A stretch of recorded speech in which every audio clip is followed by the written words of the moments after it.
Mike Wolfe, the charismatic face behind the hit series American Pickers, captivated audiences with his knack for uncovering hidden treasures across America, from humble beginnings to television stardom.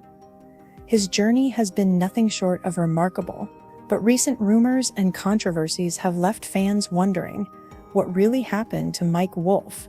Let's delve into the story behind the man who brought antique picking to the mainstream. The rise of a picker, long before the bright lights of television studios and the roar of a loyal fan base, Mike Wolfe was just a kid from Joliet, Illinois, with an unusual hobby, digging through other people's discarded junk.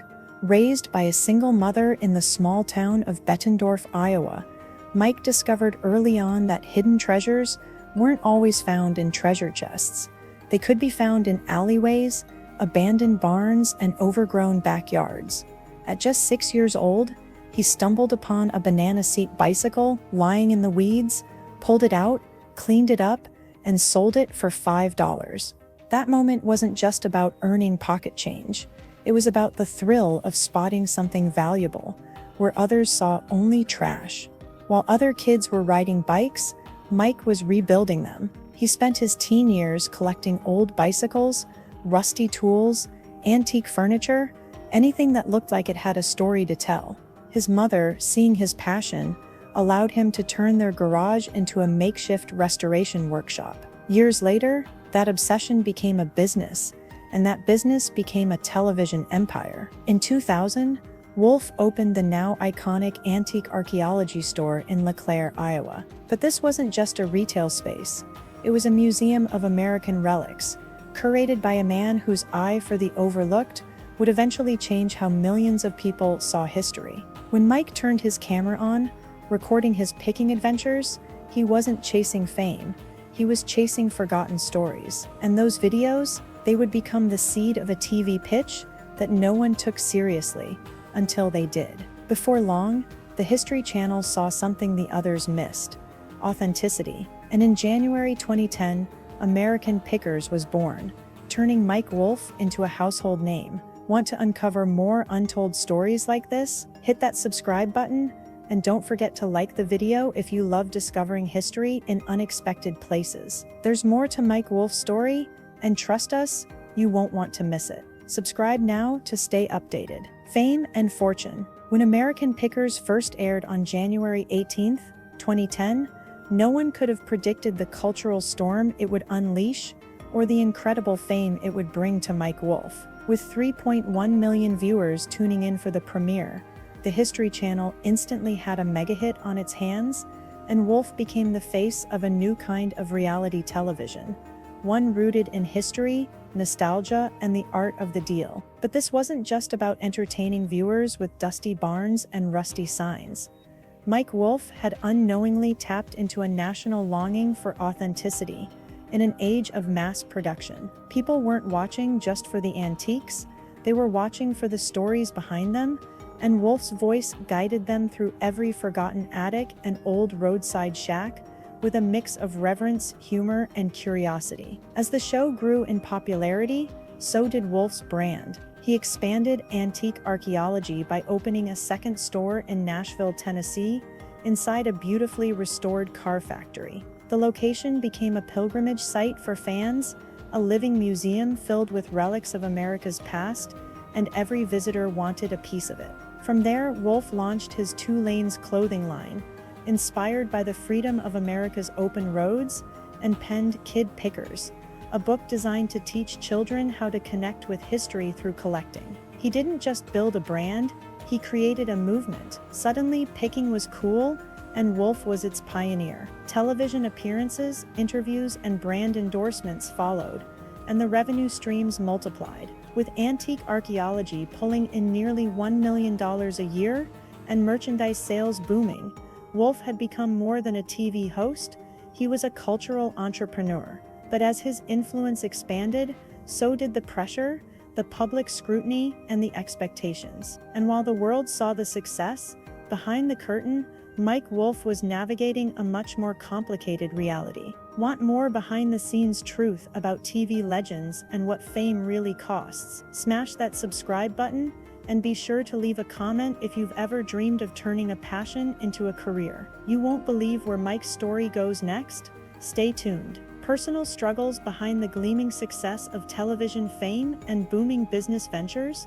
Mike Wolfe's personal life was quietly unraveling. In 2012, he married Jodie Faith, a relationship that had weathered years of ups and downs, including one of the toughest challenges imaginable: Jodie's battle with stage 2 non-Hodgkin's lymphoma. Diagnosed in 2013, she endured years of treatment, eventually being declared cancer-free in 2020. But the emotional toll of the fight left scars that never quite healed. In June of that same year, the couple separated, citing irreconcilable differences. By December 2021, their divorce was finalized. The financial settlement was staggering: $5.8 million in cash, multiple properties, $2,100 a month in child support, and a slice of Wolfe's American Pickers royalties. Despite the heavy blow, Wolfe remained a committed father, often sharing tender moments with his daughter Charlie on social media, presenting a softer, more human side of the rugged picker America thought it knew. Fans began to realize that beneath the weathered leather jackets and vintage motorcycles was a man grappling with real-life heartbreak, parenting under pressure, and the loss of a partner who had once stood beside him through sickness and health. As his personal life unraveled, it only reinforced the complexity of a man whose public image had long been one of unwavering confidence. But it's in those quiet moments of reflection, off camera, away from the rusted barns, that Mike Wolfe began to redefine what success really meant. If you've ever faced setbacks behind closed doors, subscribe now and drop a comment with a word salon to show you're still standing strong. This story's just getting deeper, and we've got more truth to uncover. The Frank Fritz fallout. No story about Mike Wolfe is complete without Frank Fritz, the bearded co-host whose quirky love for oil cans and antique toys made him the perfect yin to Wolfe's polished yang. They weren't just partners on screen. They were friends since middle school, bonded by broken homes and a shared love for finding value in the forgotten. But as American Pickers grew, so did the cracks in their friendship. In 2020, Fritz disappeared from the show, with fans left puzzled by his absence. Rumors swirled until Fritz finally spoke up, revealing a painful reality. He had undergone back surgery, struggled with Crohn's disease, and during that difficult time, Wolfe never called to check in. "He knew my back was messed up," Fritz said, "but he didn't call me and ask how I was doing." The betrayal cut deep. He accused Wolfe of turning American Pickers into a one-man show, replacing him with his own brother Robbie. Fritz felt pushed aside, discarded like the junk they used to restore. Despite public statements from Wolfe calling the journey bittersweet and expressing sadness over the fallout, Fritz wasn't buying it. Their relationship had imploded under the pressure of fame and personal demons. And yet, in a moment of unexpected grace, Wolfe was by Fritz's side in his final moments. After suffering a severe stroke in 2022, Fritz passed away in 2024. Wolfe later posted a tribute on Instagram calling him a dreamer and as sensitive as he was funny. Their story, once filled with laughter in dusty barns, ended in silence, tears, and regret. If this part of the story moved you, hit that like button and subscribe. True friendship is rare, and sometimes fame makes it even rarer. Don't go anywhere. We're about to hit a sharp turn in this tale. The business behind the brand. While American Pickers made Wolfe a celebrity, antique archaeology became the engine driving his financial empire. But with success came scrutiny, and not all press was good press. In 2022, a customer accused the store of canceling a confirmed order just to accept a higher bid. The company blamed a website glitch, claiming 2 people bought the same item within minutes, and the second order had to be refunded. But the timing raised eyebrows. It wasn't the first time Wolfe's business faced complaints. Critics had long pointed out that prices at antique archaeology seemed sky-high. $900 for a vintage sign, $18 for branded socks. Was it a museum or a markup machine? Wolfe's defenders argued that curation and history had value. Detractors saw exploitation disguised as nostalgia. And then there were whispers of authenticity, or the lack of it. Was everything truly picked, or were some items staged for TV? Fans began asking uncomfortable questions. especially after the infamous 1967 Shelby Mustang episode aired in 2016. A rare classic car conveniently found on camera led many to suspect pre-planned discoveries, casting a shadow on the show's integrity. For a man who built his brand on the thrill of unearthing the unexpected, the idea that some finds might have been scripted felt like a betrayal. Still, business boomed. Whether it was authenticity or allure, Wolfe kept the machine running. If you value transparency and truth in business, subscribe now. We're diving into the biggest twist of all next. The murder rumors and the truth in early 2025. The internet exploded with a rumor so wild it made even seasoned fans do a double take. Mike Wolfe had allegedly been sentenced to life in prison for murder. Videos, headlines, and social media threads claimed he had committed an unspeakable crime. The story spread like wildfire. But there was one major problem. It wasn't true. Fact-checkers quickly debunked the claim. Snopes and Yahoo News both confirmed the rumor was baseless, likely born from a case involving someone with a similar name. But by the time the truth surfaced, the damage had been done. Some fans turned against him. Others blindly believed the hoax. Wolfe, known for being relatively quiet off camera, didn't immediately respond. But his silence only fueled more speculation. The episode highlighted the dangers of modern media, where one viral lie can undo years of credibility. It was a brutal wake-up call not just for Wolfe, but for every public figure walking the tightrope between fame and privacy. In an age where misinformation travels faster than facts, even a beloved TV host could find himself fighting shadows. Want to help shut down fake news and support real storytelling? Hit that subscribe button and comment truth if you're tired of lies going viral. We're not done yet, there's still more legacy to unpack. Wolfe's mission to preserve America. Mike Wolfe. Mission to preserve America. Mike Wolfe isn't just a picker, he's a preservationist. And long before false rumors tried to destroy his image, he was quietly pouring millions into saving small towns, one building at a time. In Columbia, Tennessee, he bought a 1947 Chevy dealership and restored it without stripping its soul. He did the same in LeClaire, Iowa. He did the same in LeClaire, Iowa. Big Backyard Project, a bold initiative aimed at attracting remote workers, attracting remote workers to rural town. For Wolfe, it wasn't just about antiques. It was about preserving the places where those antiques were born.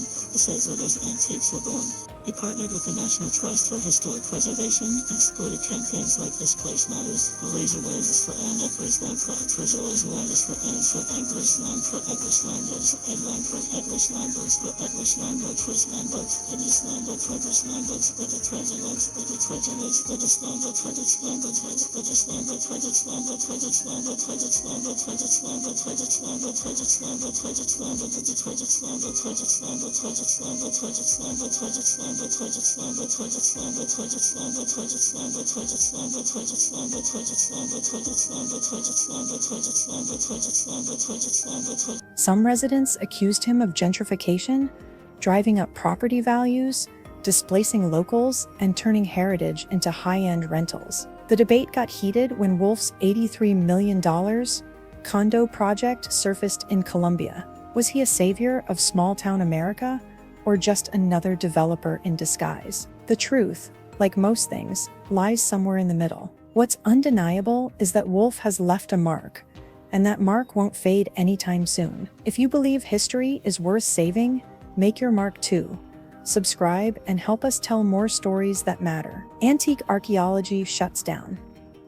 In February 2025, fans were shocked to discover that Wolfe's Nashville antique archaeology store had suddenly closed its doors. The official statement blamed a gas leak from nearby construction, but whispers of something deeper quickly spread. Was it temporary? Was it financial trouble? Was it the end of an era? The timing raised questions, especially as American pickers continued to suffer declining ratings. Marathon Village, where the store was located, had been a tourism hotspot. But as foot traffic slowed and online retail exploded, some speculated the physical storefront had become a liability. For Wolfe, it was more than just a shop.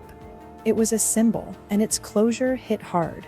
Fans who made pilgrimage-like visits found locked doors instead of collectibles. As rumors continued, Wolfe remained mostly silent. No official reopening date was announced, Whether the closure was strategic or symptomatic, one thing was clear: the winds were shifting, and for the man who built an empire on forgotten relics, he now found himself clinging to his own. If you ever walked into that Nashville shop, or wished to hit subscribe to keep this legacy alive, the next chapter might just surprise you. The auction and the evolution. In January 2025, Wolfe stunned collectors when he announced he would be auctioning off 62 vintage motorcycles from his personal collection at Mecum Auctions in Las Vegas. To most people, that might seem like a sell-off, but for Wolfe, it was an evolution. He wasn't giving up. He was focusing. Many of the bikes were rare, pre-1920s American models, carefully preserved, not restored. Wolfe had always believed that history should be left with its scars intact. Dents, rust, and wear weren't flaws.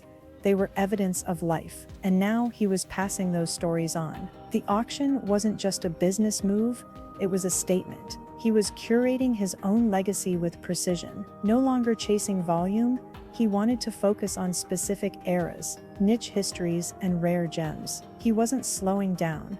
He was refining his passion. And the proceeds? Rumor has it some are going back into restoration projects and community initiatives. Wolfe may be selling parts of his past, but he's investing in a new future. Hit that subscribe button if you believe in evolving without forgetting where you came from, because Mike Wolfe certainly does. Legacy and reflection. At 60 years old, Mike Wolfe is no longer just a guy who picks through barns.